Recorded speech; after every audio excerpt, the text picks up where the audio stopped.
Ukraine ও রাশিয়ার মধ্যে পাল্টাপাল্টি হামলায় নতুন করে বাড়ছে যুদ্ধের উত্তাপ।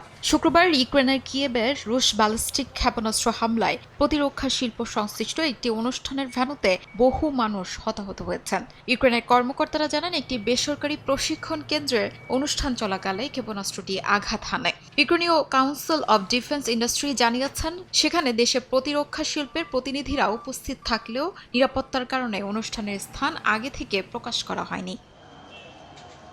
এই হামলার পরপরই রাশিয়ার কিরোভ অঞ্চলে একটি কারখানায় পাল্টা আঘাত করেছে ইউক্রেন। বিস্ফোরণ ও আগুন লেগে হতাহত হয়েছেন বেশ কয়েকজন। স্যাটেলাইট ইমেজ বিশ্লেষণ করে ঘটনাস্থলটি কিরোভ শহরের একটি শিল্প কারখানা বলে নিশ্চিত করেছে রয়টার্স।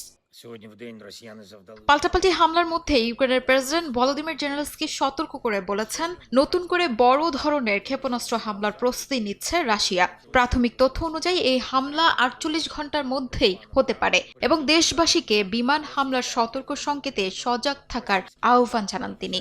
জেলেনস্কি আরও জানান, মার্কিন প্রেসিডেন্ট ডোনাল্ড ট্রাম্পের ঘনিষ্ঠ সহযোগী লোরা লুমারের সঙ্গে তার বৈঠক হয়েছে এবং শীঘ্রই ট্রাম্প ও তার দলের সঙ্গে আরেকটি বৈঠকের প্রস্তুতি চলছে। AKS অর্জন করল গিনেস ওয়ার্ল্ড রেকর্ডস। AKS।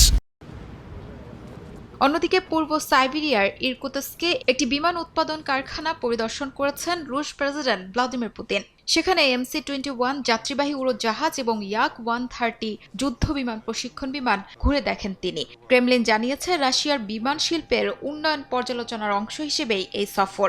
এরপর ওমেস্কে রাশিয়া কাজাকিস্তান আন্তঃআঞ্চলিক সহযোগিতা ফোরামে অংশ নেওয়ার কথা রয়েছে পুতিনের। শিউলি রোজা, সময় সংবাদ।